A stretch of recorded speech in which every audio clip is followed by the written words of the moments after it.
I started a series last week that's dealing with having a closer walk with Jesus. Last week we saw how Jesus has extended a standing invitation for everybody to come. Drawing near to him begins with a single word: yes. Say yes to the invitation as many times throughout the day as you need to say it.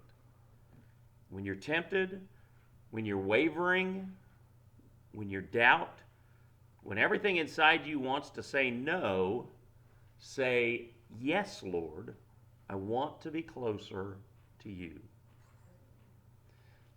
The question I want us to consider today is, where does that yes take you? Uttering this one-word prayer places you on a path, and James 4 shows us where that path leads. The book of James is very straightforward and practical. Many pastors and Christian leaders recommend that new believers start learning about the Christian life by reading the book of James. James isn't interested at all in religious talk. He wants to show us what a serious walk with Jesus actually looks like.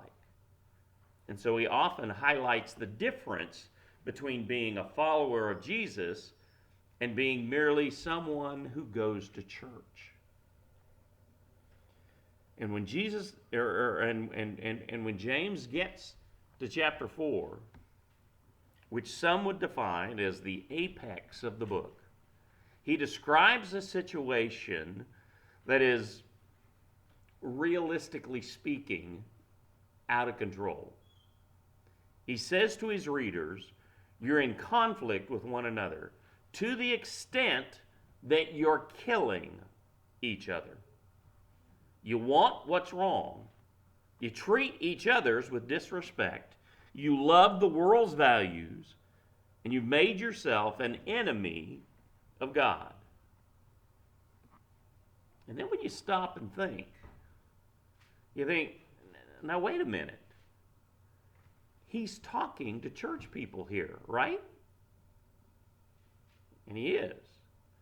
James is writing to those who are living a disconnected life. They know about God, but they aren't walking with God. Maybe they just come to church when they don't have anything else to do. Maybe they pray just on occasion. But for them, closeness to God is a feeling that comes and goes. It's not a daily choice. When we forget that Scripture calls us to take intentional steps toward God, spiritual drifting starts setting in. God no longer feels near to us. He feels far away. Now, before you start to panic, every Christian I know has gone through that at some point in their life. But for some, it describes their entire Christian life. But it doesn't have to be that way. The Bible promises that you can live close to God every single day when you choose when you take what I'm calling the journey of yes. Now, to be transparent here, there was a book published this past summer called The Journey of Yes. And then the subtitle was The Everyday Adventure of Radical Obedience. And it was written by Brenda Palmer. So I'm borrowing her title just for this message because I think it's very appropriate. For us, this means that you choose to walk in God's direction. It means saying yes to Him and no to everything else. It means clearing out the clutter and filling your life with Him. In these 4 verses in James that we're going to look at tonight, we're given a sequence of 3 different commands. And each of them is tied to a promise that shows exactly where the journey of yes will take you. So here's the first one. The journey of yes leads to a change in command. This means that you're no longer calling the shots yourself. You place yourself under God's authority, under His direction and under His leadership.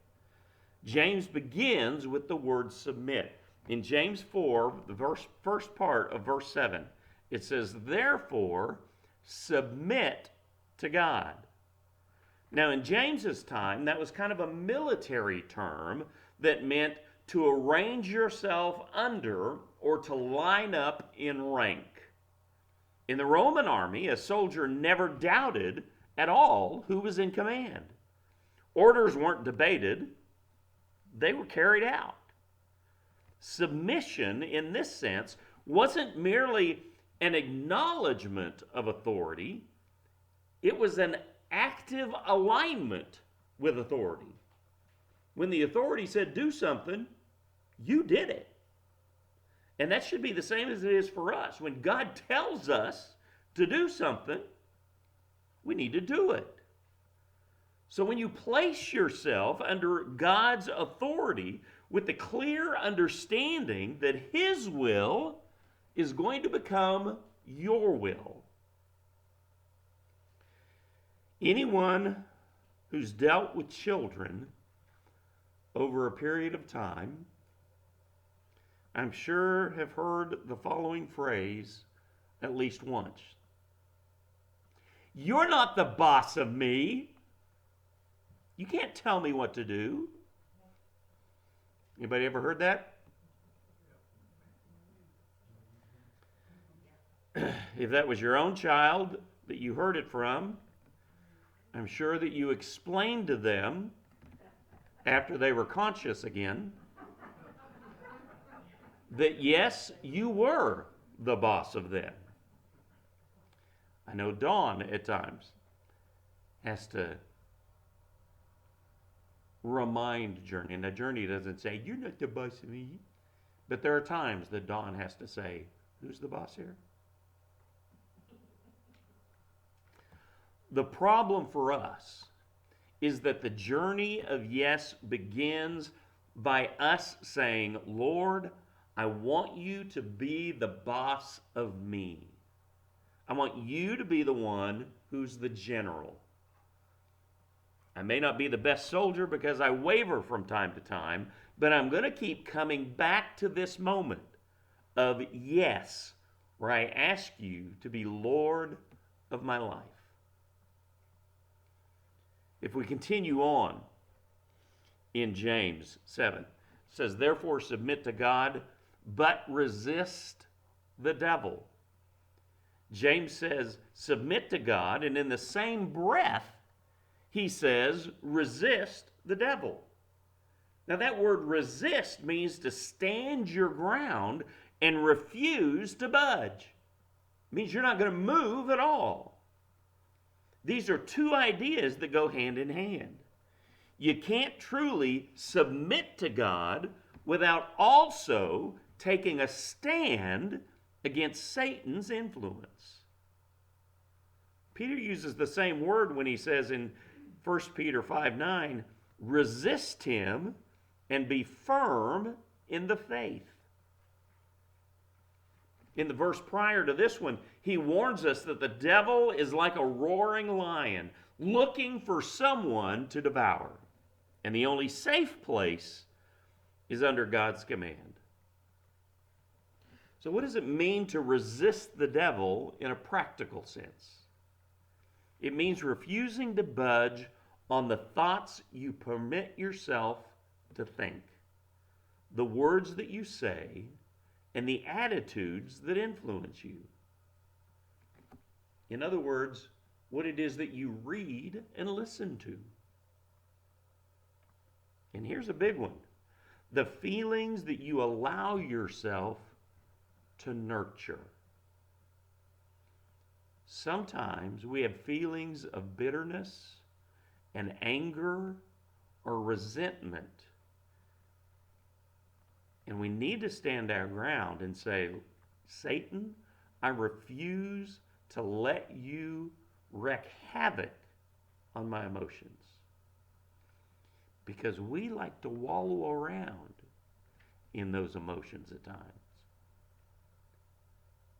And that's when we're letting Satan take control. That's why the Apostle Paul said in Ephesians 4, don't let the sun go down on your anger, and don't give the devil an opportunity. When we wallow, Satan's going to take advantage of it. He just is. This shift in leadership is critical because there's no middle ground. You're either aligned under God's authority or you're vulnerable to the enemy's lies. That's it. And this command comes with a promise. In the last half of verse 7, it says, he will flee from you. And I love that word, flee. It doesn't mean just to run away, but it means to run away in panic. James is saying the devil's power breaks you, or the devil's power breaks when you submit to God and resist him. He can't stand his ground against a believer who stands under God's authority. Once you show him that you mean business, he tucks his tail between his legs and runs off. The journey of yes begins with a choice of who's in charge. This isn't just a one-time choice that you made however many years ago when you accepted Christ. It's a moment-by-moment decision that you make in order to yield yourself to the discipleship of Christ. And here's the second step. The journey of yes moves in his direction. We resist that which leads us astray. We move toward that which will do us good. James says in James 4:8, draw near to God, and he will draw near to you. That's a very intentional step that we take. So what does it look like? Well, it starts with the same things that we use to resist the devil. Our thoughts, our words, what it is that we read and listen to, what drives us in certain areas. The Apostle Paul knew that this was a battleground. That's why he said in Colossians 3:2, set your minds on what is above, not on what is on the earth. And it's why he said in Philippians 4:8, finally, brothers, whatever is true, whatever is honorable, whatever is just, whatever is pure, whatever is lovely, whatever is commendable, if there is any moral excellence, and if there is any praise, dwell on these things. Every moment of every day, you have a choice. Focus on what upsets you, or focus on what empowers you. Focus on how wrong the world is, or focus on how good God is. We need to ask ourselves throughout the day, what can I do to make this a yes moment? What can I do to draw nearer to God in this moment? What should I read? What should I listen to? Where do I need to direct my thoughts at this point? And again, this command to draw near comes with a promise. Again in verse 8, draw near to God and he will draw near to you. Now, I've talked about this before. God is not aloof. He doesn't play hard to get. When you move in his direction, he's ready to receive you. No matter how long you've been away. Through the prophet Zechariah, he said in Zechariah 1:3, return to me. This is the declaration of the Lord of hosts. And I will return to you, says the Lord of hosts. God is saying to his people, in effect, I know you've drifted away, but I'm still here. Just take the first step. After the prodigal son had squandered his inheritance on foolish living, he decided to come home. And he practiced his speech all along the way. Father, I've sinned against heaven and against you. I'm no longer worthy to be called your son. And then Jesus includes one incredible detail. In Luke 15, he says, but while the son was still a long way off, his father saw him and was filled with compassion. He ran, threw his arms around his neck, and kissed him. That's what James is talking about. You take a step toward God, and he runs towards you. And this isn't just for prodigals. It's for everyone who wants to be close to him. When you move in his direction, he's going to meet you along the way. And now here's the third thing that I want you to see. The journey of yes leads to a change from within.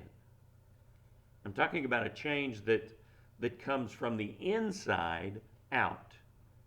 James 4 verses in verse 8, the last part of verse 8, it says, cleanse your hands, sinners, and purify your hearts, double-minded people.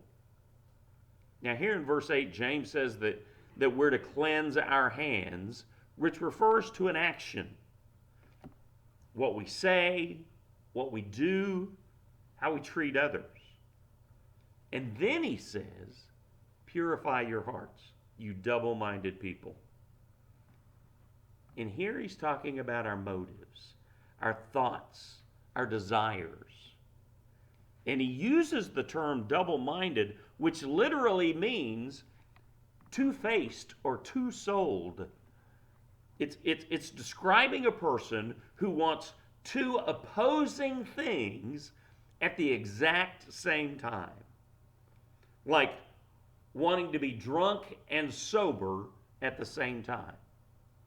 You can't be both. And he's saying you need to make your choice. And then he says some things here that might sound surprising, because we talk about so much about the Christian life being a life of joy and gladness.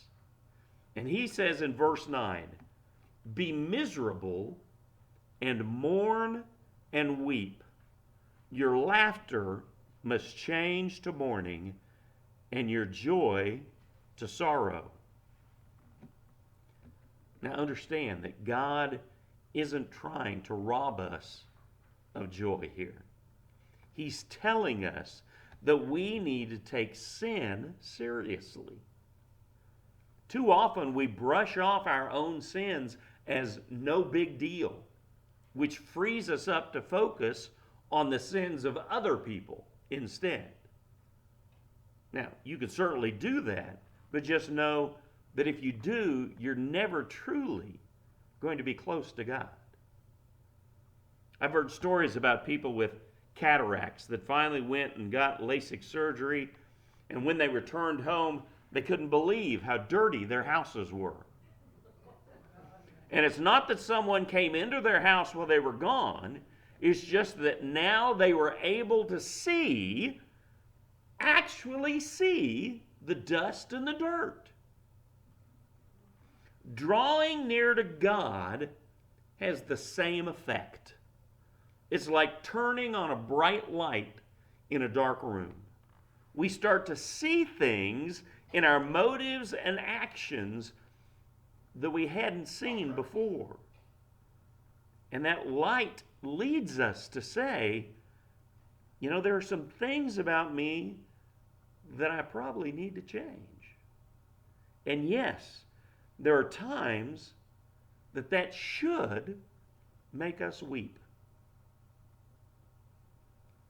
James sums this up with a single command in verse 10. Humble yourselves before the Lord. To humble yourself means to say, God, I recognize that I'm not the center of the universe. I'm not the most important person in the room. Everything doesn't have to be about me. I know that's where a lot of teenagers are right now, but that needs to be how you present yourself to God. And it's how you should present yourself to others as well. Paul said in Philippians, in humility, count others more significant than yourselves. In other words, think more highly of others than you do yourself. Put their needs above your own. And like the other commands, this one comes with a promise. Humble yourselves before the Lord, and He will exalt you. Another translation says, He will lift you up. Lift you up from what? Well, from guilt, for one. From regret. From the shame that we sometimes feel just for being who we are. We've all known people who think it's their job to knock others down a peg. When you stumble, they're always there to pounce. But they don't speak for God. You can just ignore them. When we come to Him in humility, saying, God, I know who I am, and I know how much I need you, He will draw close to you, and He will lift you up.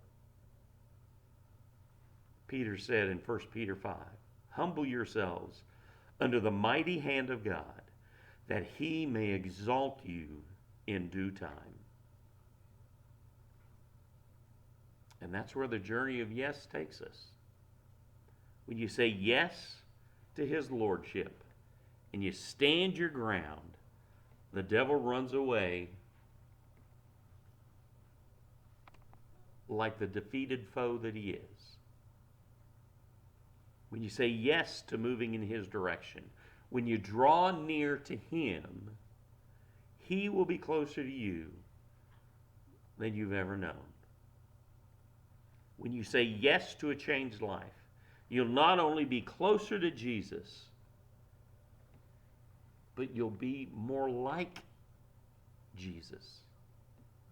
And when the time is right, He says that He'll lift you up. I mentioned earlier that James begins this section by detailing all that's wrong.